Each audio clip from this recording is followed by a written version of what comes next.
Assalamu alaikum ve rahmetullahi ve berekatuhu. Hürmetli arkadaşlar. Ben bugün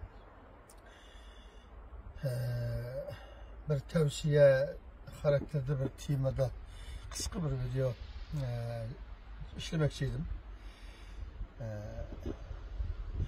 Karasak bugün bu Kayseri'de resmi kışkı yarışa bir kayadı gezedim.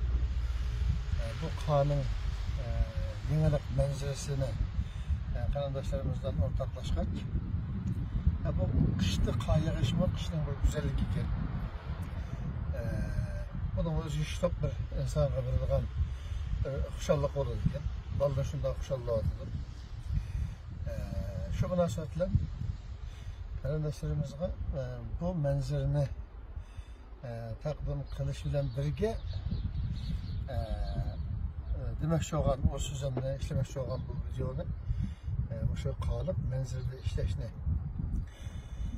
oylap kaldım arkadaşlar. Hoş. Ne demek olan timam? Biz aslında Uygur halkı gayet birbiriga kuyumchan, mehriban, başkalarının işini düzgün işlek biladigan, histaşlık humar, başkalarına histaşlık qoğuş kip turadigan, başkalarına yardım qo'ğuş kip turadigan, birlariga yardım qilib olsa, shunda xursand bo'ladigan, mehriban bir millat edik, ammo bu chet elchilikda, muhojiratda nima bo'ldik bilmadim. Biz tamamen eksiga aylanıp gidip barımız.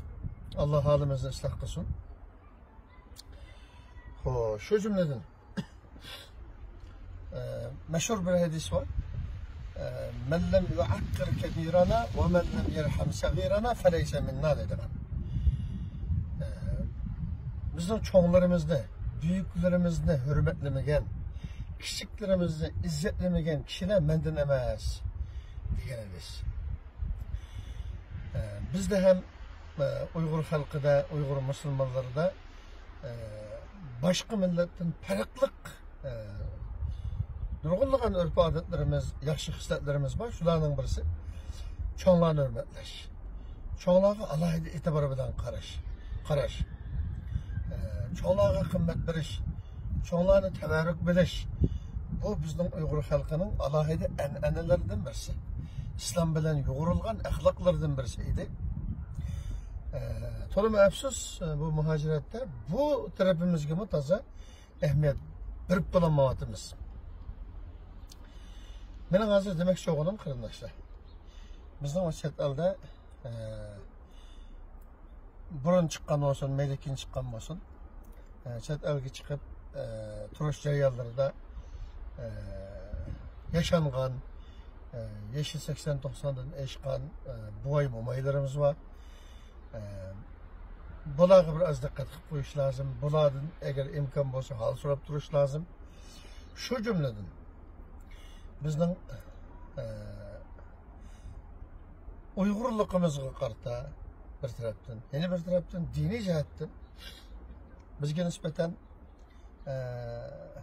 peshqadam, bizga nisbatan mo'tvar, bizga nisbatan bir tavarruk bir ustozimiz var. Niyaz Damollajim deydigan. Sharqiy Turkistondanki To'qsundan. Xo'sh. Bu olim, diniy olim bugungi kunda yashi 90dan eshiqliq, 94-95larda. Biz xususan men vatanda bilmaydi ekanman. Chet elde tanıştık, Mısır'da tanıştık, kurashdik. Ama chet eldeki nurg'un qarindoshlarimiz vatandan tortib taniydigan, Urumchida yashagan qarindoshlar, o'rta yoshdan eshqonlar, ahli ilmlar asosan taniydigan bilgan bir olim. Hayoti bo'yicha izchil xizmat qilib kelgan, Gomindan bosqinchilaridan tortib ta hozirga qadar bo'lgan nurg'un tarixiy hayotlarni boshidan o'tkazgan nurg'un tarixiga shohid bo'lgan va izchil diniy ta'lim tarbiya da'vat xizmatlari bilan shug'ullanib kelgan bir olim ustozimiz. Bu kishi İstanbul'da bir necha yil turdi. Bu yerda turish jarayonida ancha muncha holidan xabar olganligi bo'ldi herhalde. Ammo bir ustozga, bir peshqadamga yarasha xizmatda bo'lolmoqlik hammamiz uyning kirasini to'lanmagan chog'larimiz bo'laqliq. Tamam, biz onu demaydi. Hazır demek şu olan nokta. Şu ustaz hazır hayatımın ahirini ben 90'ın aşıptım ben. Hem de Peygamberim Muhammedun sallallahu aleyhi ve sellem'nin yurtuda ahirleştirişini halayamay hayatımını diyen bir gaye nişan bilen, maksat bilen Medine Munevver'de istikamet kılıbı tığlık. Medine Munevver'de yaşaydı. Kündüdü gidek Medine Munevver Mescid-i Haram'da ibadet kılışı bilen hayatını davamlaştırmadı. Hemimiz birimiz insan biraz yaşangan vaxtıda Adem sırap kalıdı. Bunun dışıdığın Adem izlediğin bu kalıdı. Bu hemimizge hayat. Şunun şu damal lazım mı? Aşıkıl halette hazır. Birilerinden kelip bir yerimden munduşuşuğa, bir yerimden paranlaşıp oturuşuğa ihtiyacı var. Bir 10-15 minut, bir yarım saat, bir saat bir mungdaşsak, şunda konu kötülüp kalıdı, xursan bulup kalıdı. Sağlamlığı tekimi yaxşılanganda kesip kalıdı iken. Şunda hoş olurdu iken. Biz hiç olmasa muşinçilik bir işte olsa mı işimizden çıkamayı karındaşlar. Nurg'un qarindoshlarimiz haramga berib turyapsizlar, umrga berib turyapsizlar. Shu yerga borgan ekansilar. Medine Munevver'ga zaten haramga borgan har qanday qadam boradi. Ya boshqa tushidi, ya umrdan keyin boradi. Borgan vaqtda ataydan izlab davom lazım. Bir assalomu alaykum deb salom qilib, qanday ahvollaringiz, salomat turatamlar. Qandaroq mijozlari, salomatliklari. Biz qilgan ish bormi degan bir şekilde bir ko'rishib bedem yerimden bizga deydigan bir nasihatlari, tavsiyalari bormi deb bir mungdishib o'tishinglarni, mungdishib kelishinglarni bedem yerimden bir gummun buluşinglarni tavsiya qilaman qarindoshlar.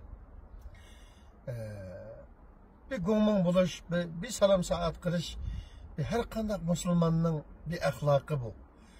Uyg'urning xos başqa musulmonlardan farqliq texmi yaxshi bir axloqiy odati. Shunda ishlarni unutmasak, shunda yaşanganlarımızda bulup mu? Ne zaman lazım ben evet davatkan bu kişi hazır Medine Munevver'de yalnız yaşadık. Balları etrafında balları var. Kitip olsun herhalde. Ayağı var bir Hacı Hanım hizmetine kılvatı da Allah razı olsun. Ama etrafında bir munduşup oltarak, paranlaşıp oltarak, bir billi verip gelip gumun boğadak adamlar yok. Asasen de gidek kündü yalnız.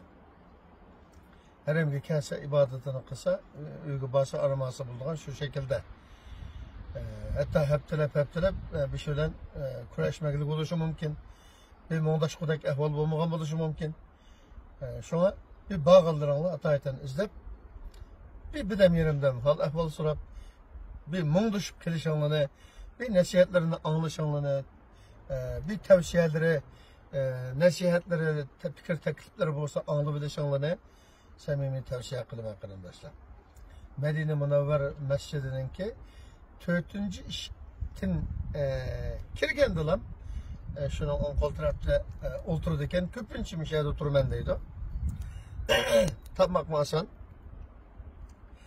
Oturatkan üye Hotel Rabat'ın ki Mescid Bilal'ın karşı tarafındaki Hotel Rabat'ın keşi demiş.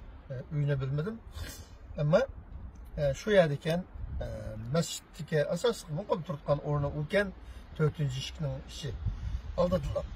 Şu an arkadaşlar buna bir ehemmiyet besa var. Men xedeme xudim deydiğen sözler var.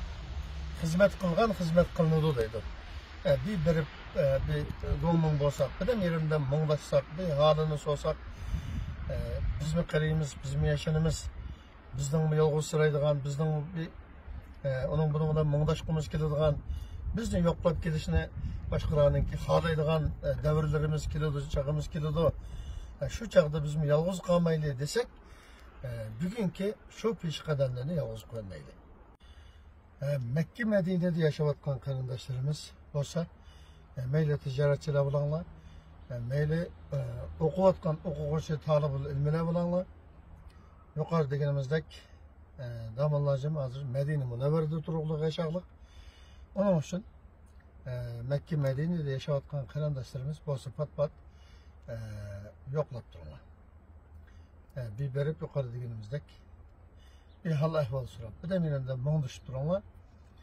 Bo'lsa Madinada yashayotgan qarindoshlarimiz bir yo'qlab kelib, bir ko'rishib, hal ahvollashib, mana mening numarim qachon qanday bir chaqda bir ehtiyoj tug'ilsa telefon qilsalar men kelaman, har vaqt xizmatlarda bo'lamiz, xotirjam bo'lsalar degan bir şekilde bir konularını bildirip numaralarını kaldırıp koyuşunları hem tavsiye kılımım. Çünkü davullacımın yaşı hazır 100'e yakınlaşkan bir yaşta. Bunun kartı konumuzu sana oluş gerek. Konuda bir yalnızlık ışıkıp kalması gerek. Nim bula, kandak bula dediğim bir endişede kalması için bir konunun ki yaşangan vaxtıda bu yaşga kelgan vaqtida konunun xotirjam bo'lishi uchun, konunun bir emin bo'lishi, qarindoshlardan, musulmonlardan, birodarlardan bir suyunib qolishi uchun qarindoshlar bu nuqtalarga diqqat qilib qo'ysak. Bizda shunday bir yuqori deganimizdek nurg'unlagan yaxshi hislatlar bo'lishi bilan birga boshqa millatlarda nihoyatda kam topiladigan, bizda bek ozod topiladigan bir nachar hislat ham bor. U bo'lsa-mu qadr o'tlash uchun yashangan bo'lishi mumkin qilmaydigan, yashining 80-90 ga berishi mumkin qilmaydigan, cho'qim o'lishi lozim bo'lgan, o'lgandan keyin vah deydigan bir millat ekanmiz.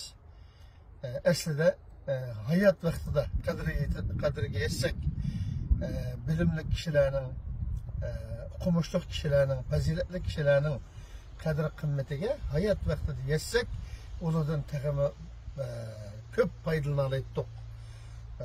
Texim unumli bo'ladi.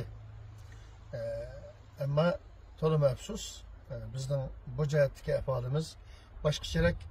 Alloh subhanahu va taolodan halimizni, bu odatimizni ve başka yaman odatlarimizni ıslah qilib berishini tilaymiz ve ıslah qilishimizga yordam berishini tilaymiz. Alloh subhanahu va taolo hammamizni har vaqt yolg'iz qo'ymasin.